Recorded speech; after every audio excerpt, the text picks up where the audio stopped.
لا يملكون الشفاعة إلا من اتخذ عند الرحمن عهدا۔ آج سورہ مریم کی آیت نمبر 87 سے بیان ہے۔ وہی شفاعت کے مالک ہوں گے جو رحمان سے عہد لے چکے ہیں۔ لا يملكون الشفاعة إلا من اتخذ عند الرحمن عهدا۔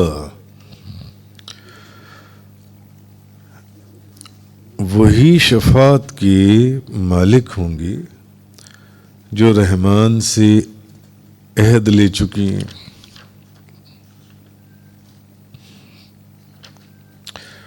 اب دو ایسے اعمال ہیں جن کو پورا کرنے والے کا عہد جو ہے وہ اللہ کے پاس رکھ دیا جاتا ہے۔ ان دو اعمال کو کرنے والے کا عہد اللہ کے پاس رکھ دیا جاتا ہے۔ مثلاً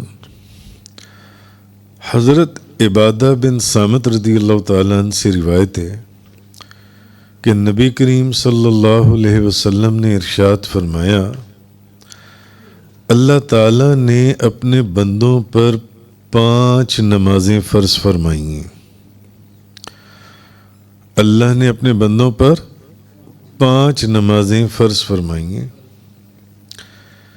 جس نے ان کو ادا کیا اور ہلکا سمجھ کر ان میں سے کچھ ضائع نہ کیا تو اس کا اللہ کے پاس عہد ہے کہ وہ اسے جنت میں داخل فرمائے۔ ابو داؤد شریف کی حدیث ہے کہ نبی کریم صلی اللہ علیہ وسلم نے فرمایا کہ اللہ نے اپنے بندوں پر 5 نمازیں فرض فرمائی ہیں، جس نے انہیں ادا کیا اور ہلکا سمجھ کر ان میں سے کچھ ضائع نہ کیا تو اس شخص کا اللہ کے پاس عہد ہے کہ وہ اسے جنت میں داخل فرمائے، اور جس نے انہیں ادا نہ کیا تو اس کے لیے اللہ کے پاس کوئی عہد نہیں ہے۔ نبی کریم صلی اللہ علیہ وسلم نے فرمایا اس شخص کے لیے اللہ کے پاس کوئی عہد نہیں ہے، چاہے تو وہ اسے عذاب دے یا اسے جنت میں داخل کر دے، یہ اس کی مرضی ہے۔ مگر جس نے 5 وقت کی نماز کو پورے طریقے سے ادا کیا اس کا اللہ کے پاس عہد ہے کہ وہ اسے جنت میں داخل فرمائے گا، اور جس نے اس کو ہلکا سمجھا یا ان کی ادائیگی میں کمی بیشی کی اس کا کوئی عہد اللہ کے پاس نہیں ہے۔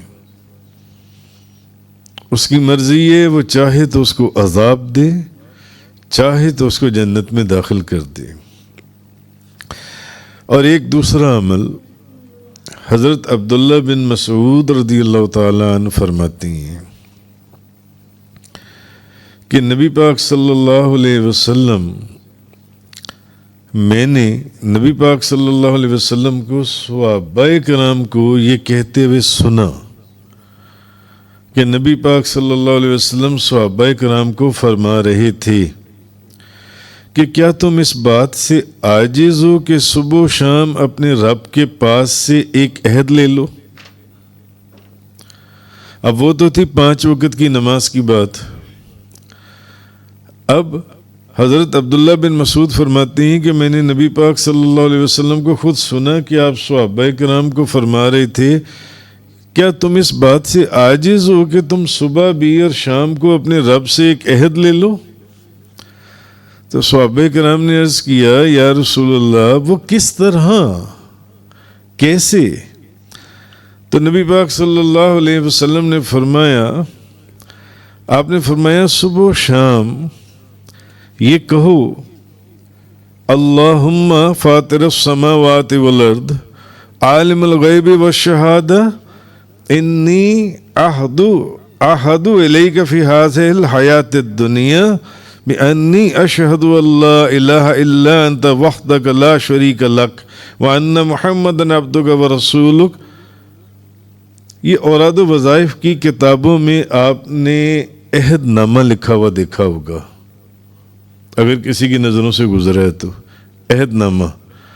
مجربات محسن کے صفحہ نمبر 160 کے اوپر بھی عہد نامہ موجود ہے. یہ 4-5-6 لائنیں حدیث کی ایک دعا ہے، یہ آخر تک یہ والی جون سی دعا ہے. تو جب صحابہ کرام نے پوچھا نا کہ حضور نے فرمایا کہ تمہیں کیا مشکل ہے، تمہیں کس چیز نے، کیا تم اس سے عاجز ہو، تم صبح بھی اور شام بھی اللہ سے ایک عہد لے لو. صحابہ کرام نے کہا وہ کیسے؟ حضور نے فرمایا یہ کلمات، وہ 4-5-6 لائنیں ہیں، اوراد و وظائف میں آپ کو عہد نامے کے نام سے مل جاتی ہیں. یہ عہد لے لو اللہ سے. یہ کلمات جو بندہ صبح کہے اور شام کہے،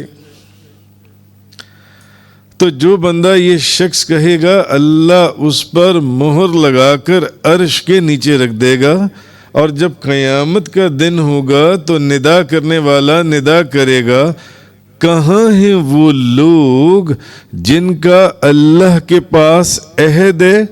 اب وہ آدمی کھڑا ہوگا تو نبی کریم صلی اللہ علیہ وسلم فرماتے ہیں اس شخص کو جنت میں داخل کر دیا جائے گا.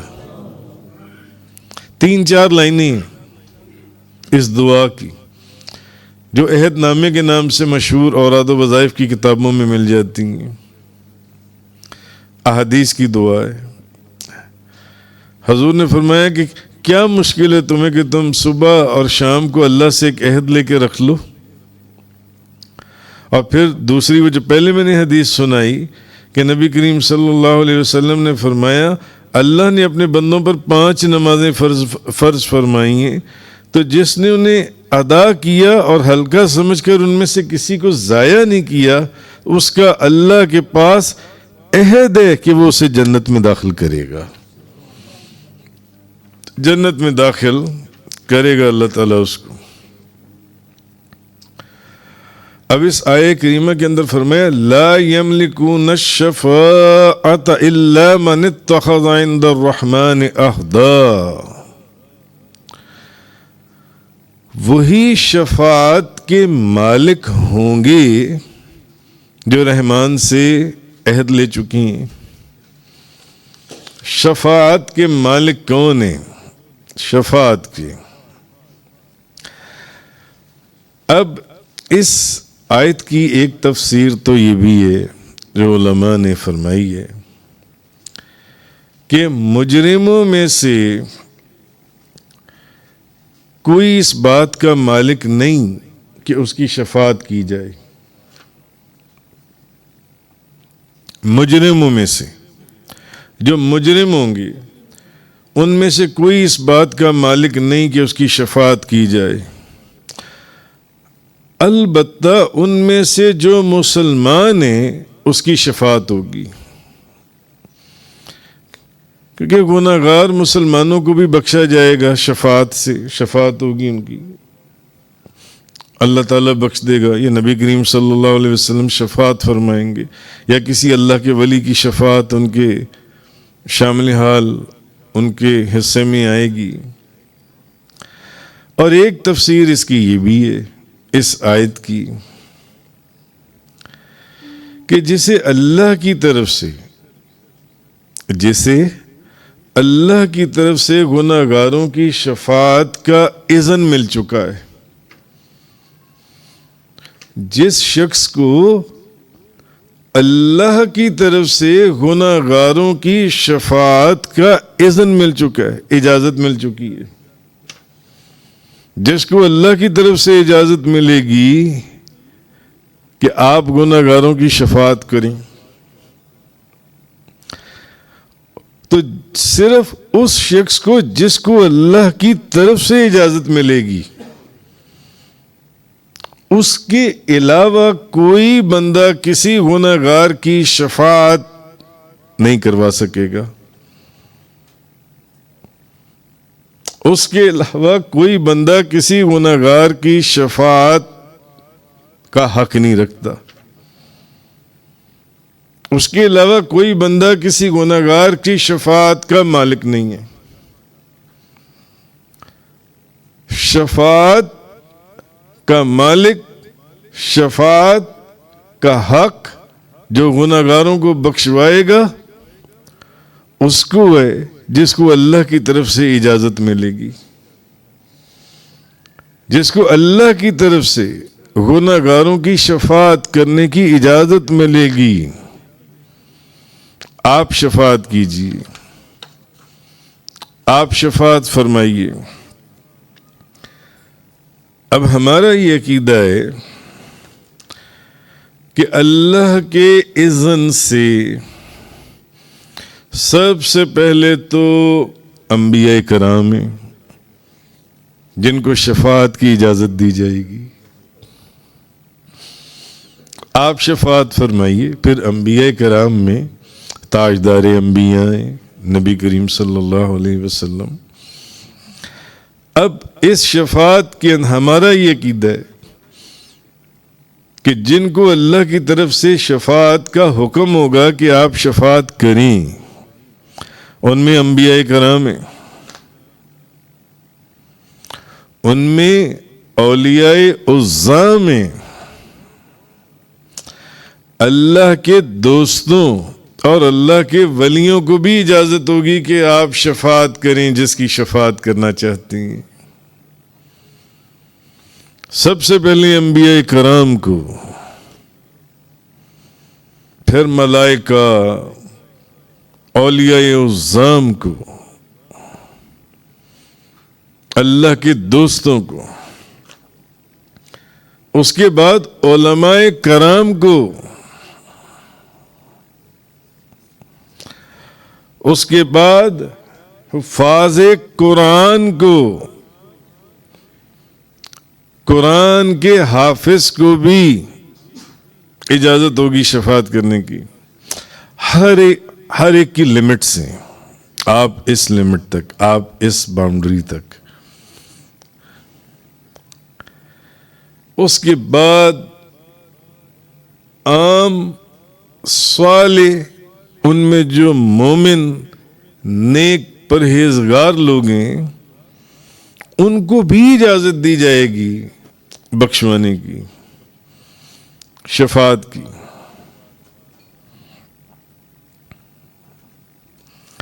اب یہ جو شفاعت ہے، یہ جو انبیاء کرام سے لے کر نیچے تک چلے گی، یہ شفاعت گناہ کبیرہ کرنے والوں کی مغفرت، جنہوں نے گناہ کبیرہ کیے ہوں گے ان کو بھی نبی کریم صلی اللہ علیہ وسلم بخشوائیں گے، اور ان کے عذاب میں تخفیف کے لیے بھی ہوگی۔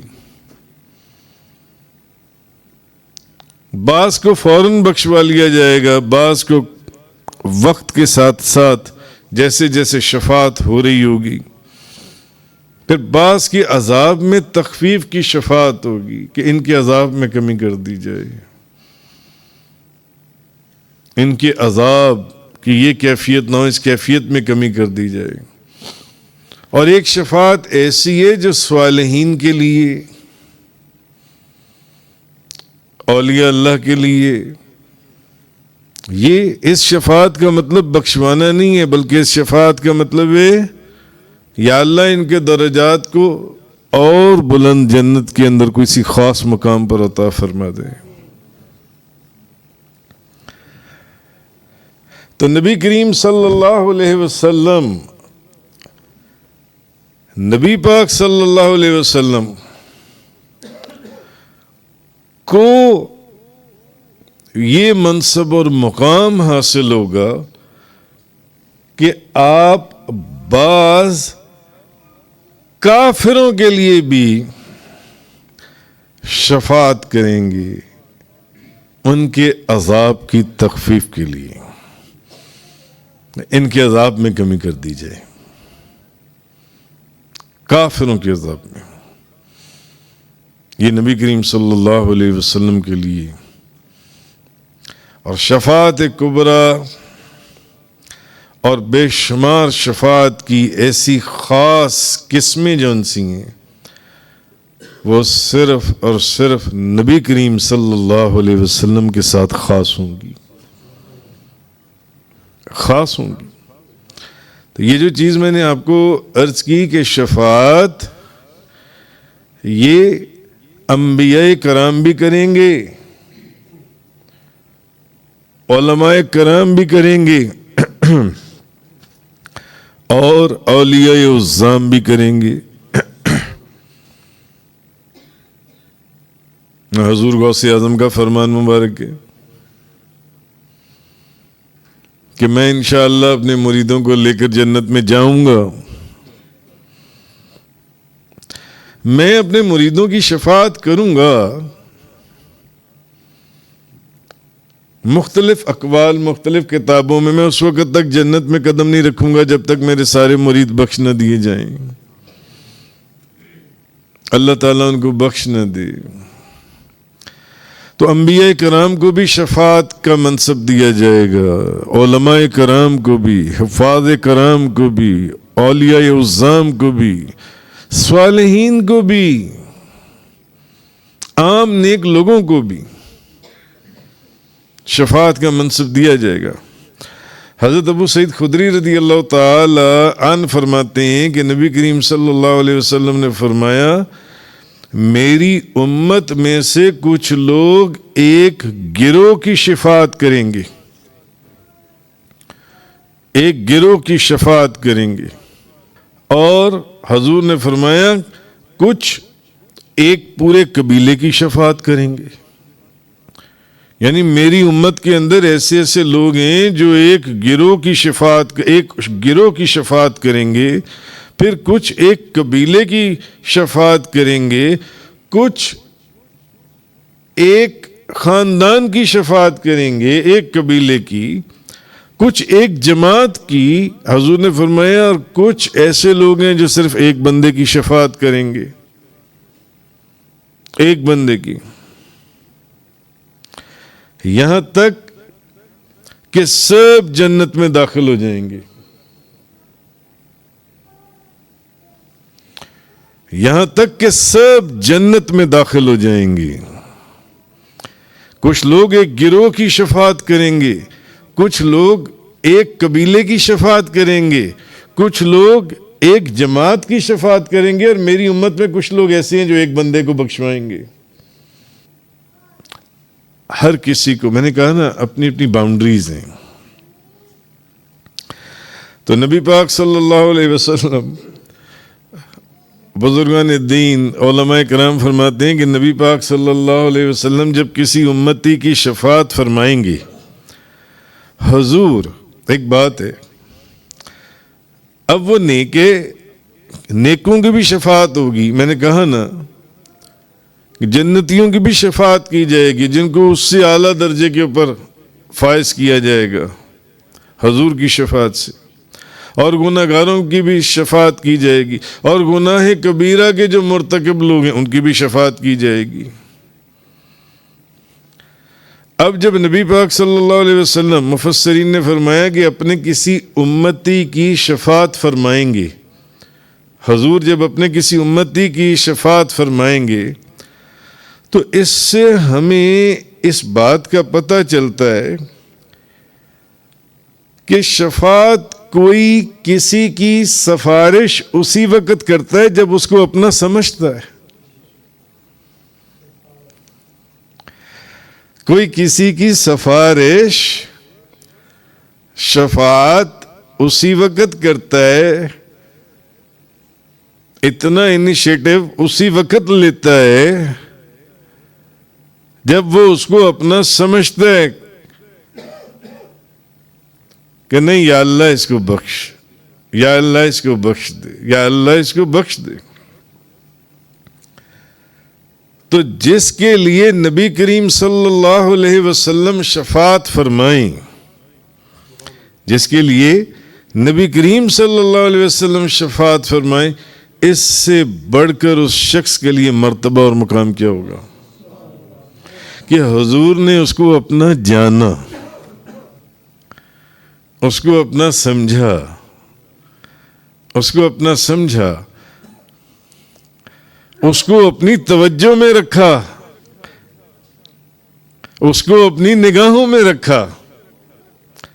بھلے وہ گناہ گار ہے، وہ گناہ کبیرہ کا مرتکب ہے، مگر حضور نے اس کو اپنی نگاہوں میں رکھا، حضور نے اس کو اپنی نگاہوں میں رکھا۔ یہ کتنے مرتبے اور منصب کی بات ہے، کمال۔ امام شرف الدین بصری رحمۃ اللہ علیہ، آہا، جنہوں نے کمال درود شریف، مولا صلی وسلم دائما ابدا، مولا صلی وسلم دائما ابدا علی حبیبک خیر الخلق کلہم۔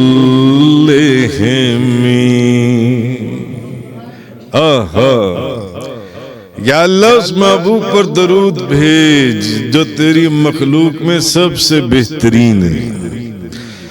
مولا صلی وسلم دائما ابدا علی حبیبک خیر الخلق کلہم۔ هو الحبیب الذی ترجى شفاعته،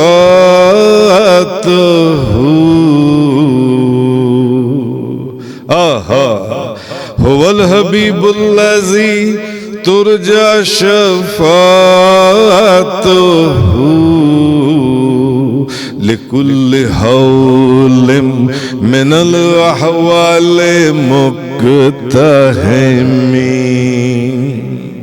وہی تو حبیب ہیں جن سے شفاعت کی امید کی جاتی ہے۔ دنیا اور آخرت کی ہر مصیبت جب کسی کو گھیر لے، جب کسی کو وہ مصیبت میں پھنس جائے، وہی حبیب ہیں جن کی بارگاہ میں شفاعت اور سفارش کے لیے انسان توجہ کرتا ہے۔ هو الحبیب الذی ترجى شفاعته لكل حول من الاحوال مقتحم۔ مولا صلی وسلم دائما ابدا علی حبیبک خیر الخلق کلہم۔ حضرت انس بن مالک رضی اللہ تعالی عنہ، ترمذی شریف کی حدیث ہے، آپ فرماتے ہیں کہ قیامت کا روز ہوگا، سب اہل محشر پریشان حال ہوں گے۔ ابھی پچھلے چند دنوں سے صراط، پل صراط، جہنم کی وادیاں، جہنم کی وادیاں اور روز محشر کا سما اور منظر مختلف آیات کے اندر بیان کیا گیا۔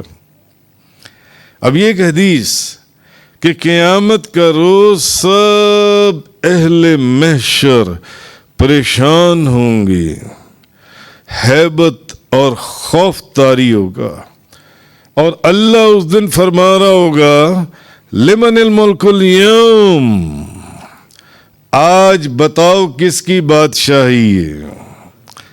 کوئی جواب بھی نہیں دے رہا ہوگا، کوئی جواب بھی نہیں دے رہا ہوگا، اور خود ہی کہہ رہا ہوگا للہ الواحد القہار، ایک اللہ سب پر غالب کی بادشاہی ہے، آج صرف اس کی بادشاہی ہے جو ان سے لوگ روز محشر والے دن خوف سے آپس میں کہیں گے آج کوئی ایسا رب کا پیارا اور مقبول بندہ جس سے ہم شفاعت کی امید کریں، جس سے ہم شفاعت چاہیں، تو سب لوگ حضرت ابو البشر حضرت آدم علیہ السلام کے پاس حاضر ہوں گے اور عرض کریں گے کہ اللہ نے آپ کو اپنے دست قدرت سے پیدا فرمایا اور آپ کے اندر اپنی روح کو پھونکا اور آپ کے سر پر تاج نبوت سجایا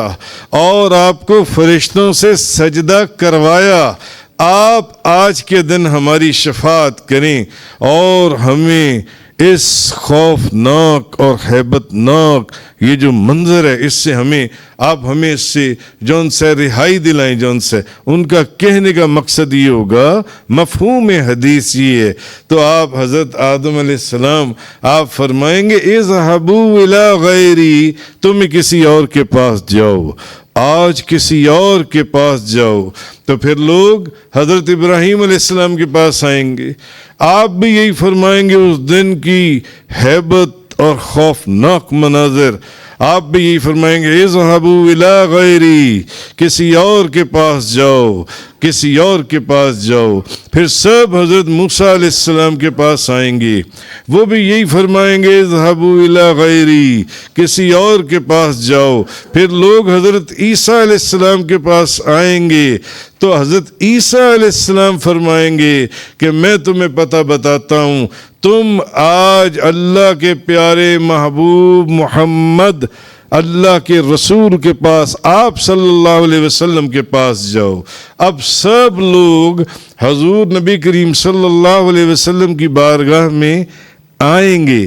جب حضور نبی پاک صلی اللہ علیہ وسلم سب خلقت اور مخلوق کو دیکھیں گے اپنے پاس، تو آپ اس وقت فرمائیں گے، حضور فرمائیں گے انا لہا، کہ میں ہی اس کام کے لائق ہوں جس کے پاس تم آئے ہو۔ تو پھر نبی پاک صلی اللہ علیہ وسلم پروردگار عالم کے پاس مقام قدس پر سجدہ ریز ہو جائیں گے اور آپ فرماتے ہیں میں عرض کروں گا یا رب امتی، یا رب امتی، اور میں اس کی وہ حمد بیان کروں گا جو میرا رب مجھے القا فرمائے گا۔ میں اللہ کی آج ایسی حمد بیان کروں گا کہ ایسی حمد اس سے پہلے کبھی کسی نے ادا نہیں کی ہوگی۔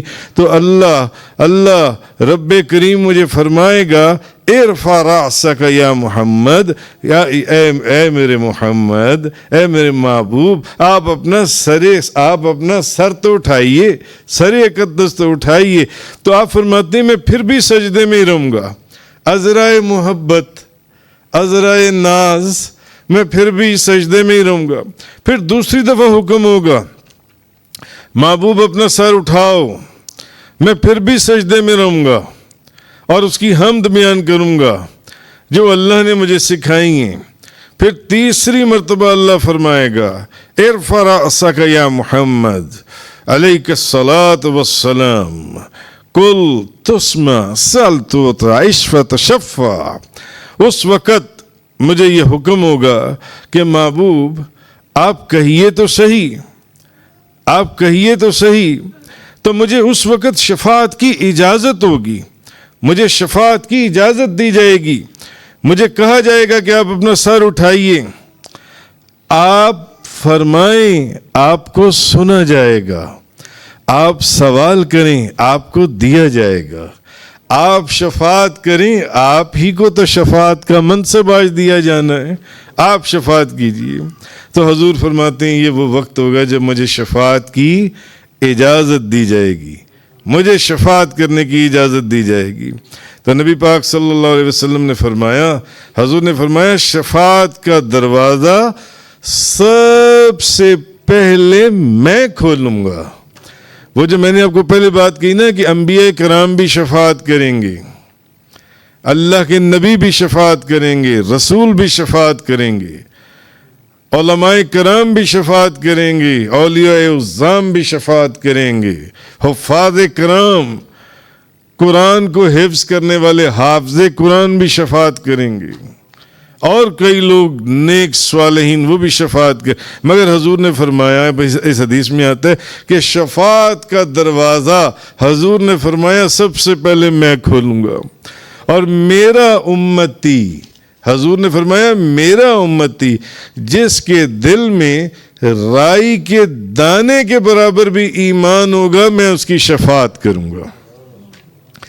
میرا وہ امتی جس کے دل میں اگر رائی کے دانے کے برابر بھی ایمان ہے تو میں اس کی شفاعت کروں گا۔ اعلیٰ حضرت فرماتے ہیں خلیل و نجی مسیح و صفی سبھی سے کہیں بھی بنی، سبھی سے کہیں، ساری امتیں آدم علیہ السلام کے پاس بھی گئیں، حضرت موسیٰ علیہ السلام کے پاس بھی گئیں، حضرت ابراہیم علیہ السلام کے پاس بھی گئیں، حضرت عیسیٰ علیہ السلام کے پاس۔ بعض احادیث اس ضمن کے اندر بڑی طویل آئی ہیں جن کا یہاں اس وقت نہیں ہے بیان کرنے کا۔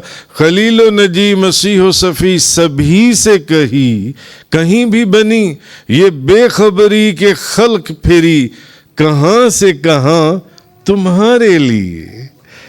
آنا تو آپ کی بارگاہ میں تھا، اصالت کل، امامت کل، سیادت کل، امارت کل، حکومت کل، ولایت کل، خدا کے یہاں تمہارے لیے۔ تو نبی کریم صلی اللہ علیہ وسلم سب سے پہلے شفاعت کا دروازہ نبی پاک صلی اللہ علیہ وسلم کھولیں گے، اور سب سے پہلے مقام محمود پر دونوں جہانوں کے تاجدار، حبیب کردگار، شفیع روز شمار نبی کریم صلی اللہ علیہ وسلم کو نوری لباس اور سبز حلہ بہشتی اور شفاعت کبریٰ کا اس دن حضور کو تاج پہنایا جائے گا، حضور کو تاج پہنایا جائے گا۔ پھر تمام اہل محشر اب نبی کریم صلی اللہ علیہ وسلم کی حمد و نعت بیان کریں گے، آہا، اور ان کی نعت، ان کی بزرگی کو دیکھیں گے۔ امام مسلم بسند عبداللہ ابن عمرو بن عاص رضی اللہ تعالی عنہم ایک حدیث بیان کی، فرماتی ہیں کہ ہر نبی کی ایک دعا مستجاب ہوتی ہے، ہر نبی کی ایک دعا مستجاب ہوتی ہے، بس وہ دعا ان کی قبول ہو گئی۔ نبی کریم صلی اللہ علیہ وسلم نے کیا فرمایا؟ ہر نبی کی ایک دعا مستجاب ہوتی ہے اور وہ دعا ان کی قبول ہو گئی، مگر میں نے وہ دعا جو ہر نبی کو ایک خاص دعا دی جاتی ہے، جو مانگنے مانگ لو، جو مانگنے مانگ لو، نبی پاک صلی اللہ علیہ وسلم سب نے دعائیں مانگ لی، سب کی وہ والی دعائیں قبول ہو گئی۔ حضور نے فرمایا میں نے اپنی وہ دعا قیامت کے روز اپنی امت کی شفاعت کے لیے سنبھال کر رکھی ہوئی ہے۔ آہا، حضور نے فرمایا ہر نبی کی ایک دعا مستجاب ہوتی ہے، اس نے مانگی وہ دعا قبول ہو گئی ہر نبی کی، مگر میں نے اپنی وہ جو دعا ہے جو ہر نبی کو ایک خاص دعا دی جاتی ہے، میں نے اپنی وہ دعا قیامت والے دن کے لیے اپنی امت کے لیے سنبھال کے رکھی ہے، اپنی امت کے لیے سنبھال کے رکھی ہوئی ہے۔ تو حضرت ابراہیم علیہ السلام نے فرمایا جس نے میرا ساتھ دیا وہ تو میرا ہے، جس نے میرا ساتھ دیا وہ تو میرا ہے، اور جس نے میرا کہا نہ مانا بے شک تو بخشنے والا مہربان ہے۔ یہ ابراہیم علیہ السلام کی دعا ہے، جس نے میرا ساتھ دیا وہ تو میرا ہے، وہ تو میرا ہے۔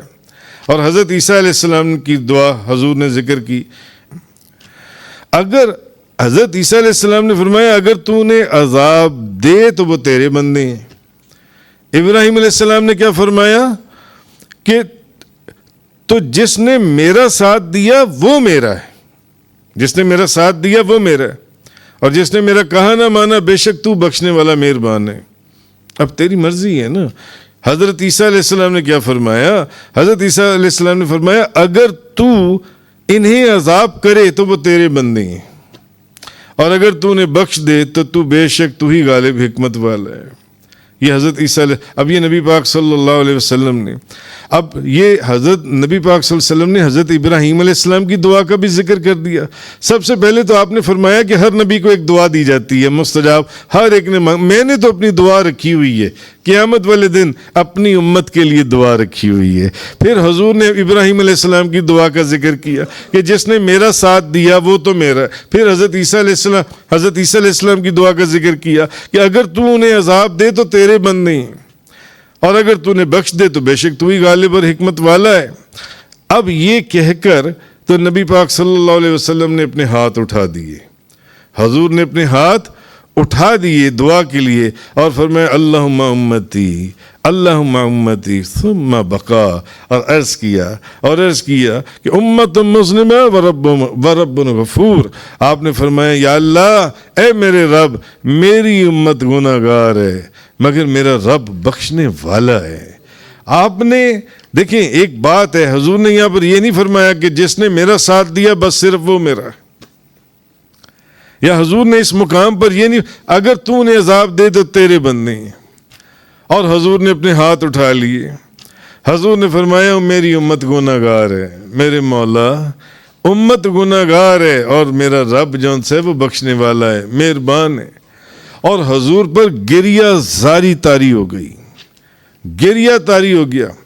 اللہ نے جبریل علیہ السلام کو حکم دیا جبریل ذرا میرے محبوب کے پاس جاؤ اور پوچھو وجہ کیا ہے۔ اللہ جانتا ہے سب کچھ، کیا اللہ وجہ نہیں جانتا؟ مگر ہمارے لیے یہ سوال اور جواب ہمارے علم کے لیے ضروری تھے۔